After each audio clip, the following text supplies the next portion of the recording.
Diketahui kelompok sisi sebagai berikut. Dari pernyataan 1 sampai 4 kita suruh nyari ya, yang mana kelompok sisi di atas yang dapat membentuk sebuah segitiga.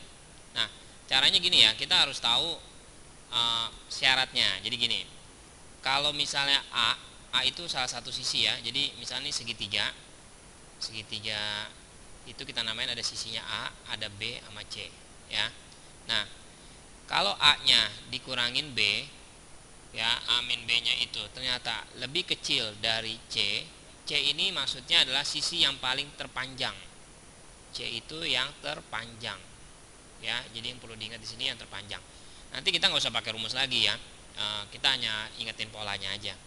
Nah, terus syaratnya juga yang kedua, kalau dijumlahin ya, keduanya ini itu harus lebih besar daripada yang sisi yang terpanjangnya itu ya. Jadi kalau dikurangin dia mesti yang lebih kecil daripada yang terpanjang ini, tapi kalau dijumlahin mesti yang terbesar dari yang terpanjang. Nah, supaya nggak bingung begini, kita coba contoh yang pertama. Nah, yang pertama ini ada 5, ada 7, ada 10. Nah, 10 ini yang terpanjang. Jadi kalau kita tambahin ya, 5 tambah 7 itu kan 12 ya. 12 lebih besar nggak dari 10? Begitu kan pertanyaannya kan. Jadi kan kayak seperti ini, 5 ditambah 7 ya, ini sebagai A, ini sebagai B gitu ya. Nah, ini lebih besar nggak dari C? C nya itu adalah yang terpanjang 10. Ternyata benar ya kan, benar, yaitu lebih besar. Nah, tapi syarat satu lagi gimana? Kalau misalnya kita kurangin, jadi 5 dikurangin 7 ya, A ini adalah sisi yang paling terpendek ya. Ini yang terpendek. Jadi yang perlu kita ingat, A itu yang terpendek, C itu yang terpanjang. Nah, jadi kalau 5 dikurangin 7 berarti dia lebih kecil nggak daripada 10? Ternyata dia lebih kecil kan, karena 5 kurang 7 itu min 2.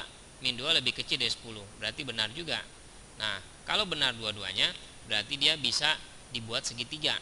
Ini benar ya. Nah, sekarang gimana caranya? Kita nggak usah pakai kayak begini ya, langsung ya. Jadi kita cari kurangnya. Dikurangin dulu ya, 6 dikurangi 7 min 1. Min 1 lebih kecil nggak dari 14? Lebih kecil ya, berarti benar syarat pertama. Syarat keduanya kita tambahin, 6 tambah 7, 13. 13 lebih besar nggak dari 14? Salah dong ya, 13 nggak lebih besar. Jadi ini nggak bisa ya. Kita coba lagi ya. Kalau kita kurangin, 2 dikurangin 3 itu min 1. Lebih kecil nggak dari 5? Benar, min 1 lebih kecil dari 5. Tapi kalau kita tambahin 2 tambah 3 itu 5. 5 lebih besar nggak dari 5? Nah, tetap salah ya. Jadi karena gini, kalau misalnya dia 5 itu nggak lebih besar dari 5, kecuali lebih besar sama dengan, baru boleh ya. Ini kan rumusnya nggak ada yang sama dengan, jadi salah. Nah, 3 dikurangin 4 min 1. Min 1 lebih kecil nggak dari 5? Min 1 lebih kecil kan dari 5, berarti benar. Kalau kita tambahin 3 tambah 4 itu 7. 7 lebih besar nggak dari 5? Ternyata benar ya. Berarti 1 dan 4. Pilihan kita yang B. Jadi rumusnya yang perlu kita ingat adalah ini ya.